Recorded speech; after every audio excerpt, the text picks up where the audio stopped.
Salut les pirates que je kiffe grave, ce jour de live aujourd'hui vendredi, je me prépare, je suis prêt. 19h le live, on va parler de la formation qui est sortie cette semaine, comment s'affirmer pour récupérer son couple, pour récupérer son ex, pour récupérer sa femme en crise. On va en parler à 19h dans le live. En attendant, les formations, les coachings, c'est en descriptif de cette vidéo. Et vous attendez évidemment beaucoup de ces vidéos, puisqu'en fin de vidéo, je vous fais un mini coaching. Vous me donnez vos problèmes, vos remarques, vos commentaires en descriptif sous ces vidéos, pardon, et il y a 200 commentaires par jour et je vous kiffe pour ça parce que vous êtes une communauté active, vous vous entraidez. Et je vous aide aussi en répondant par écrit, mais aussi par des mini-coachings à la fin de ces vidéos. Aujourd'hui, on va parler comment refaire naître du sentiment à votre conjoint en crise, à votre conjoint peut-être même tout court. Hein. C'est une question que vous me posez souvent dans les coachings. Les coachings, c'est 1 heure de coaching, 15 jours de suivi par écrit. Si vous avez besoin, vous m'envoyez autant de WhatsApp que vous voulez. Vous avez dans les formules qui sont dans le descriptif de cette vidéo, comme les formations, vous avez toutes les formules et même des formules avec des formations ouvertes, mais il ne faut pas le répéter. Formation offerte. Descriptif de cette vidéo. Alors comment faire revenir votre conjoint, en tout cas comment faire renaître des sentiments dans votre conjoint, c'est difficile. Il faut être patient évidemment. La route est longue et il n'y a pas de solution facile. Les silences radio ne fonctionnent pas, les films moi je te suis, les manipulations ne fonctionnent pas. Mais il y a des choses que vous allez faire parce que vous êtes un pirate pour que votre partenaire vous aime à nouveau. Et d'ailleurs c'est à peu près la même chose que l'on fait quand on a des nouvelles relations. Cela peut arriver à tout le monde que son conjoint soit en crise et c'est au moment où finalement vous avez des difficultés avec votre conjoint que vous vous rendez compte que vous sortez de la phase 2 du couple, le moment, la phase de distanciation, c'est un moment de la phase de terne du couple. On s'est occupé de sa carrière, on s'est occupé de ses enfants, mais on ne s'est pas occupé du couple. Et l'amour intense que vous avez connu pendant la lune de miel n'est plus là. Et vous êtes juste devenus des partenaires, voire parfois des colocataires. Et face à l'intensité d'un pansement en début de lune de miel, eh bien, votre conjoint qui est en crise et qui a besoin de réconfort va basculer petit à petit vers le pansement. Mais vous verrez que si vous maîtrisez bien la relation de pansement, si vous arrivez à savoir ce que c'est un pansement, la psychologie du pansement, vous arriverez à vous sortir de la situation où votre épouse ou votre époux est avec un pansement. Lorsque votre épouse ou votre époux d'ailleurs va commencer sa relation avec le pansement, tout est nouveau, donc les sentiments qu'il a pour pansement sont captivants, pleins de joie, pleins de testostérone, pleins d'énergie. Et puis, comme toutes les relations au monde, hein, le pansement voit ses sentiments se dissiper. Alors en plus, c'est une relation mal construite, hein, puisque c'est une personne en crise avec une personne qui va chercher quelqu'un qui est déjà en couple, qui a souvent des enfants jeunes. Donc effectivement, c'est quelqu'un qui est mal construit. On sait quand on est un bonhomme, notamment, qu'on ne va pas chercher une femme mariée, qu'on ne va pas chercher quelqu'un dans son travail, évidemment. Hein, c'est comme ça. Mais quand on est mal construit, qu'on est soi-même en crise, eh bien, on peut avoir cette tendance à le faire. Hein. Vous me dites souvent que vous, quand vous étiez en crise, vous n'avez pas eu tendance à chercher un pansement. Eh bien, c'est heureux parce que beaucoup de personnes, quand ils ne sont pas bien, vont chercher quelqu'un qui est marié. C'est le principe du coucou. Donc l'amour finalement que porte votre conjoint pour vous est enfoui sous le pansement finalement. Mais comme votre conjoint continue à vous faire la guerre, comme votre conjoint dit il faut qu'on parle, vous blâme, etc., ça veut dire que la relation n'est pas terminée. Quand une relation est terminée, on va voir son avocat et si on est marié, bien sûr, et on dit voilà je voudrais divorcer, proposer à mon époux, à mon épouse un divorce à l'amiable, s'il ne veut pas enclencher un divorce qui se passera le mieux possible, mais traditionnel. Faites en sorte, monsieur l'avocat, que ça se passe bien et que je paye le moins possible, certes, mais ma décision est prise, on y va. Souvent, quand la personne est en crise, c'est pas du tout ça, c'est des disputes, c'est je te fais la gueule, je te réponds pas, je te bloque, enfin comme des ados, hein. Mais en réalité, il se passe rien. Ça veut dire que tant que la personne vous fait la misère, ça veut dire que la relation n'est pas terminée. Quand la relation est terminée, on ne s'occupe plus de l'autre. Vous savez, souvent, vous me dites en coaching, je comprends pas, mon époux en crise ou mon épouse en crise me demande ce que je fais et paraît jaloux. Ben oui, c'est parce que la relation n'est pas terminée. Donc pour avancer avec votre conjoint, vous devrez toujours faire un premier pas en arrière, c'est-à-dire ne plus être la même personne. Hein, essayez de vous rappeler à quoi ressemblait le début de votre relation. Souvent je vous le demande en coaching, vous dites oui mais avant j'étais affirmé, j'étais rigolo, etc. Et c'est exactement la personne inverse que vous êtes revenu. Donc demandez-vous ce que vous avez perdu en route et déjà c'est une façon de le retrouver et de permettre en retrouvant ses qualités de revivre avec votre mari, avec votre épouse en crise des bons moments. Donc vous allez vous sortir aussi vous de votre côté, vous allez faire les formations, vous allez faire beaucoup de neurohypnose pour retrouver en vous l'amour et la passion, pour dégager cet amour, cette passion. Vous allez peut-être commencer un sport nouveau, vous allez commencer quelque chose et vous allez oublier finalement de penser tout le temps à votre conjoint en crise et vous allez vous mettre toute votre attention dans le début de la crise, pendant la phase d'alarme de votre conjoint, sur la façon d'être plus affirmé et de moins réagir aux attaques de votre conjoint. Plus vous serez stable, plus vous récupérez votre conjoint rapidement. Ensuite, vous ferez des compromis. Hein. C'est un mot important pour faire renaître les sentiments de votre conjoint. Vous saurez probablement quand votre conjoint en crise va s'opposer à quelque chose et parfois il voudra des choses, oui je veux bien, mais voilà, si vous dites c'est comme ça ou c'est pas autrement, viens dîner à la maison ce week-end, ça peut ne pas marcher. Si vous dites ce serait bien que tu viennes dîner à la maison ce week-end parce que j'ai un truc à voir avec toi, parce que j'ai un truc important à te dire, parce que faudrait que tu m'aides à réparer le vélo des enfants, ça marche bien. Donc le apprendre ou à laisser, hein, le suis-moi je te suis, le ne montre pas trop à qui, ne vous laissez pas marcher sur les pieds, ça marche pas. Vous avez l'affirmation de soi, c'est pas du tout ça, c'est être stable, c'est savoir comprendre comment fonctionne l'autre, notamment pendant sa crise, et lorsque vous aurez appris à faire des compromis, ça voudra dire que vous êtes redevenu adulte. Et le but, c'est de ne pas être en désaccord avec votre conjoint en crise. Souvent, on fait des petits jeux de rôle en coaching et où vous me racontez comment c'est passé. Je dis, mais pourquoi vous voulez récupérer votre conjoint et vous êtes toujours opposé à lui, vous dites qu'il a tort, etc. Trouvez des compromis, trouvez des arrangements, trouvez des accords. Plus vous allez trouver de nouveaux amis, plus vous allez avoir une source extérieure. Vous avez beaucoup de nouveaux amis dans cette communauté, dans cette team de pirates. Et souvent, vous me dites, telle personne voudrait avoir mes coordonnées, est-ce que vous pouvez le leur donner voilà, parce que les pirates deviennent des amis, parce qu'on connaît la valeur, on connaît votre valeur de pirate, on connaît votre parcours. Souvent, vous traversez les mêmes choses. Et donc ça, c'est des nouveaux amis qui vont vous aider à avancer, à passer, à être bien, à avoir des bonnes informations, à être costaud et vous pouvez, grâce à la communauté des pirates, vous sentir beaucoup plus fort. Évidemment, vous pouvez aussi vous faire de nouveaux amis avec vos enfants ou grâce à vos enfants ou des choses comme ça.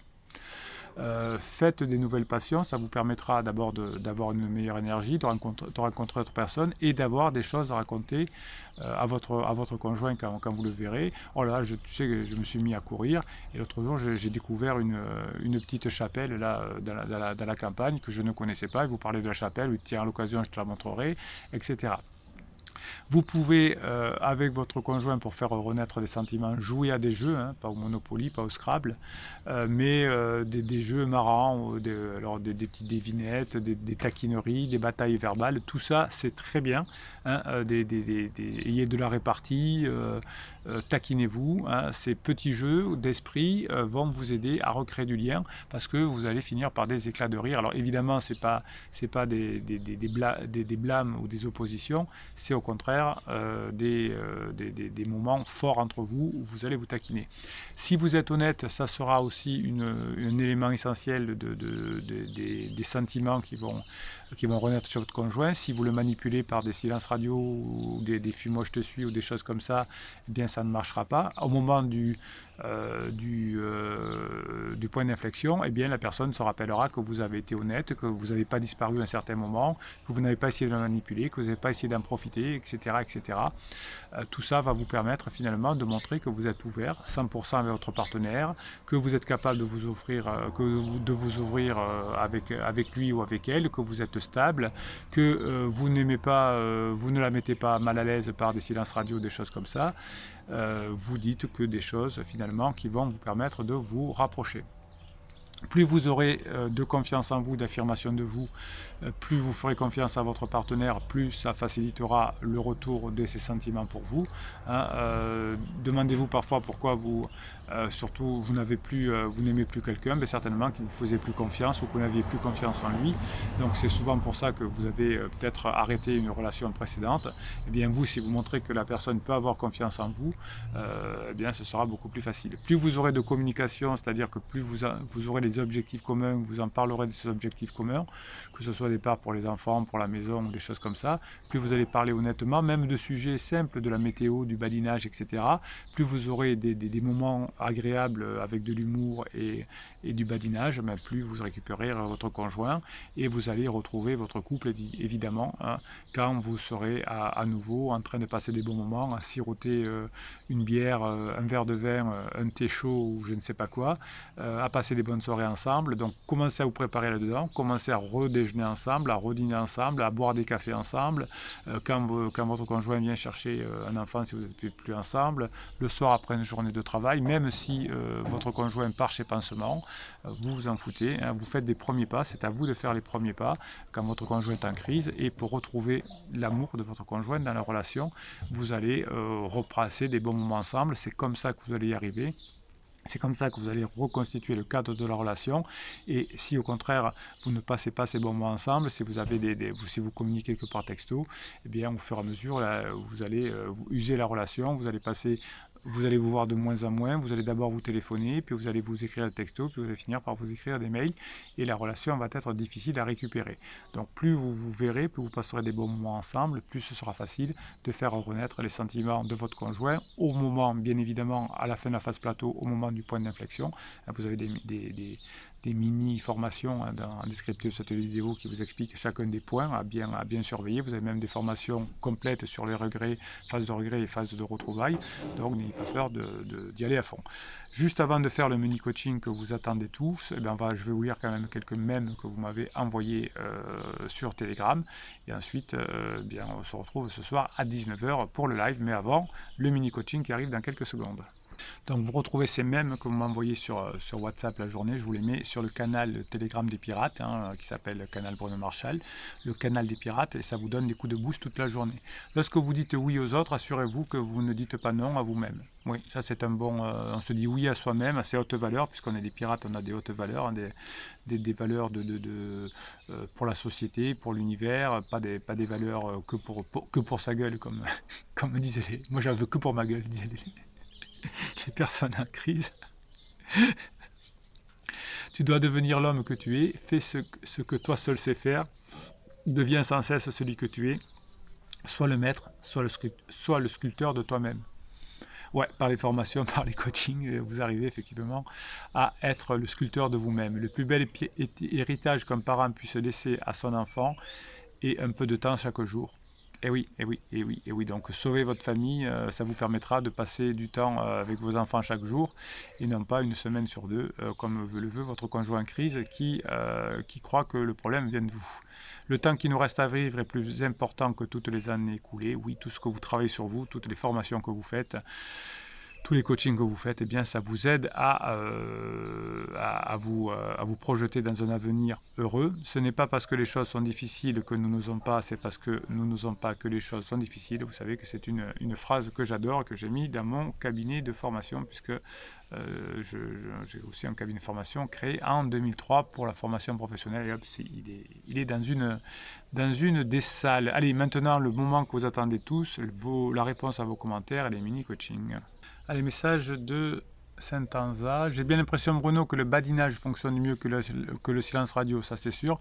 Oui, je vous ai fait des vidéos cette semaine d'ailleurs pour vous expliquer ce que pense un coach américain du silence radio. Ben, quand il y a un coach américain qui pense pareil que moi, il n'y a pas de raison que je ne vous en parle pas. On a mangé ensemble hier, midi et soir, c'était bien. Vous voyez que les pirates, vous arrivez à recréer du lien. Ce que je ne comprends pas, c'est pourquoi son cerveau bloque pareillement. C'est parce que le lien entre le striatum et le préfrontal dans son cerveau ne fonctionne pas actuellement, puisqu'il y a une reconnexion qui se fait, c'est-à-dire qu'il y a des nouveaux liens neuronaux qui se font. Donc pendant ce temps, entre l'émotion et la raison, ça ne fonctionne pas. impressionnant. Exemple, je m'approche d'un coin de sa bouche, elle tourne la tête comme si j'avais un radar anti-cep. Oui, mais ça, vous êtes un mauvais pirate, entre guillemets, si vous faites ça. Non, n'allez pas voler un bisou, hein, attention, c'est important. Vous y allez tranquillement, vous rigolez, vous plaisantez, et ça va se faire naturellement. Elle ne veut pas de discussion sérieuse ou sur le couple, ça c'est très bien, elle a raison, votre épouse. Par contre, elle ressasse le passé, donc vous l'écoutez, puis vous dites, oh, avant nous étions, ah oui, avant on était les boulets. Oh, on était les boulets, c'est pas j'étais des boulets, c'était on était les boulets. Je confirme, ma femme m'a aussi dit d'arrêter de pleurer car ça l'a repoussé. Ben oui, effectivement, ça c'est une réalité. Si vous pleurez, ben ça fonctionne pas bien. Eli Ali dit je travaille sur ma zénitude que je n'ai pas du tout eu pendant les premières années de crise. Pour le reste, je pense avoir des bonnes valeurs que je respecte. Et oui, si vous êtes un pirate, vous avez des bonnes valeurs et vous les respectez. En revanche, je vois mon criseux s'éloigner de plus en plus de ce qu'il était. Et oui, quand on a son conjoint en crise ou quand on a son ado en crise, il s'éloigne du point où il était. Hein, il va y revenir évidemment. Et j'ai peur de ne revoir une personne bien en lui. Ben, en tout cas, après la crise, on redevient pareil, hein, puisqu'on n'a pas travaillé sur soi, il ne sera pas mieux qu'avant. Hein, il va revenir comme il était, mais pas mieux. Après, peut-être que vous, comme vous avez progressé, votre relation sera mieux, mais lui ne sera pas mieux. Vous serez plus cool, plus détendu, plus dans la zénitude, comme vous dites. C'est difficile de partager les enfants avec quelqu'un qui n'a plus les mêmes valeurs. Oui, c'est pour ça que si vous avez la chance de tomber sur cette communauté de pirates, sur cette chaîne, en début de crise de votre conjoint, ça vous évite de commettre des interdits, de vous éloigner et de faire en sorte que la phase plateau soit plus longue. Mais effectivement, si vous avez commis des interdits, vous revenez au point zéro, vous ne faites plus d'interdits, vous passez des bons moments ensemble et ça revient.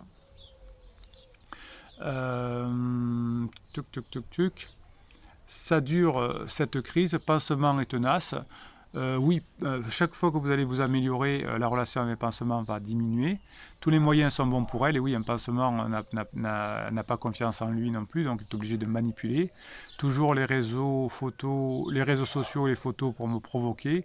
Criseux ne sort pas du hop et du down. Non, vous êtes en phase plateau, c'est tout à fait normal. Ça peut aller jusqu'à combien d'années? Ça va dépendre du travail, vive la vie que vous faites sur vous. Hein. Plus vous travaillez sur vous et plus vous passez des bons moments avec votre conjoint, moins ça dure. Hein. Mais effectivement, s'il y a beaucoup de conjoints, c'est plus compliqué. Bon, il y a toute une discussion entre Alain et Avis la vie, voilà, qui sont, bon, voilà, c'est du Alain. Mais en revanche, Alain a raison, puisqu'il dit elle ne doit pas être si heureuse pour prendre le temps de faire ça. Alain a tout à fait raison. Hein, il est généralement quelqu'un qui a besoin de manipuler l'autre, c'est qu'il n'est pas sûr d'elle et qu'il a que ça à faire. Voilà, dit vive la vie, dit à Papillon que pansement à mon numéro, que je l'ai bloqué sur le tel, sur les réseaux sociaux, elle a créé plusieurs faux comptes, elle n'arrête pas d'en créer. Oui, ben effectivement, pansement il est mal construit aussi.